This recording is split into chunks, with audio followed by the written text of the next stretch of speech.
गौरांग गौरांग गौरांग गौरांग गौरांग गौरांग। हरे कृष्णा। जगन्नाथ लीलामृत कथा में आप सबका स्वागत है। कल आप सबने जगन्नाथपुरी के अद्भुत चमत्कारों के विषय में श्रवण किया।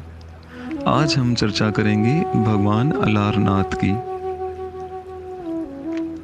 क्योंकि जहाँ भगवान जगन्नाथ की लीलाओं की चर्चा होगी वहाँ भगवान अलारनाथ के विषय में जानना बहुत आवश्यक है।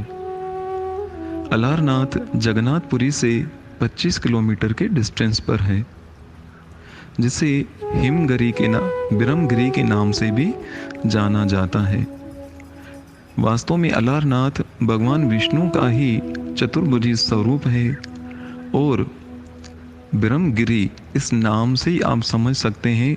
बिरम यानी कि ब्रह्मा जी, गिरी यानी कि पर्वत, यानी वो पर्वत जहाँ पर ब्रह्मा जी ने घोर तपस्या की थी और भगवान विष्णु प्रकट हो गए और ब्रह्मा जी को वरदान दिया था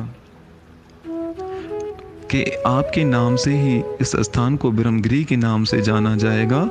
आप मेरे चतुर्भुजी स्वरूप की विग्रह की यहाँ पर स्थापना कीजिए। तो ब्रह्मा जी ने स्वयं यहाँ पर भगवान विष्णु के चतुर्भुजी स्वरूप की विग्रह की स्थापना की और उसी मंदिर में गरुड़ जी महाराज हाथ जोड़कर प्रार्थना की मुद्रा में हमें दर्शन देते हैं। अलारनाथ के विषय में बहुत ही सुंदर ये कथा है कि जब भगवान जगन्नाथ के 15 दिन के लिए दर्शन बंद हो जाते हैं तो हजारों की संख्या में लोग यहाँ भगवान अलारनाथ यानी भगवान विष्णु के दर्शन करने आते हैं, जो कि जगन्नाथ भगवान के दर्शन के समान ही फल प्रदान करने वाले हैं।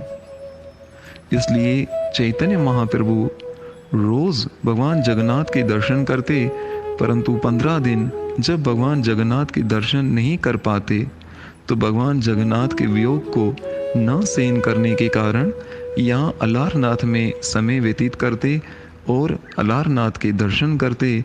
और आज भी वहाँ अलारनाथ में चैतन्य महाप्रभु के अंगों के निशान हैं, क्योंकि भगवान जगन्नाथ के दर्शन के वियोग के कारण उनका शरीर इतना तप जाता था कि पत्थर की जो शिला होती है, फर्श है, वो भी पिघल जाता। और आज भी चैतन्य महाप्रभु के अंगों के निशान हमें वहाँ पर दर्शन हो सकते हैं। इसके साथ ही इस अलारनाथ के विषय में एक और भी बहुत अद्भुत घटना है। अलारनाथ क्यों कहते हैं? क्योंकि वहाँ पर अलवर नाम की जाति के जो भक्त हैं उनके इष्ट ही भगवान विष्णु हैं। तो अलवर जाति के इष्ट होने के कारण, उन अलवर जाति के कारण इनको अलारनाथ कहा जाता है, जो कि अलवर जाति के नाम से बाद में बिगड़कर अलारनाथ बन गया। तो इस भगवान विष्णु की विग्रह का एक और अद्भुत दर्शन करने की जो लीला है, वो भगवान विष्णु की एक उंगली को अगर हम ध्यान से देखेंगे तो इस प्रकार वो जली हुई है, जैसे दूध में या गर्म दूध में हाथ डालने से उंगली जल जाती है। कहते हैं अलवर जाति के ही भक्तों में एक छोटा सा बालक था जो भगवान विष्णु से बहुत प्रेम करता था और एक बार उनके माता पिता ने अपने पुत्र को कहा कि आज भगवान विष्णु की सेवा करने के लिए आप जाइए और भगवान विष्णु को दूध अर्पण कीजिए। तो वो बालक जो भगवान से बहुत प्रेम करता था और बहुत ही इनोसेंट था, उसने गरम गरम दूध बनाया और भगवान विष्णु को अर्पण करने के लिए लेकर गया।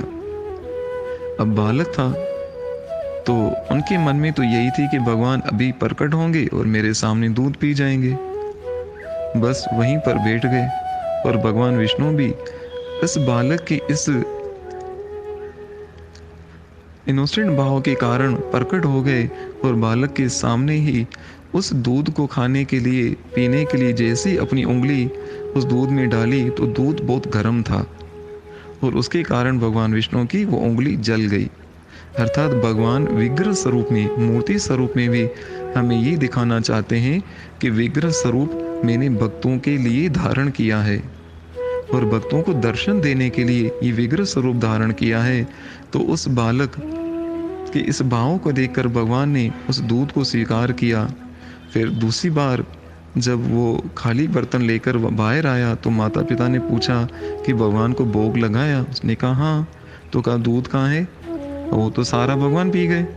तो माता पिता को विश्वास नहीं हुआ, ऐसे कैसे हो सकता है, तुम झूठ बोल रहे हो, ज़रूर तुमने बाहर कहीं बांट दिया होगा। दूसरी बार ऐसे हुआ, तीसरी बार ऐसे हुआ।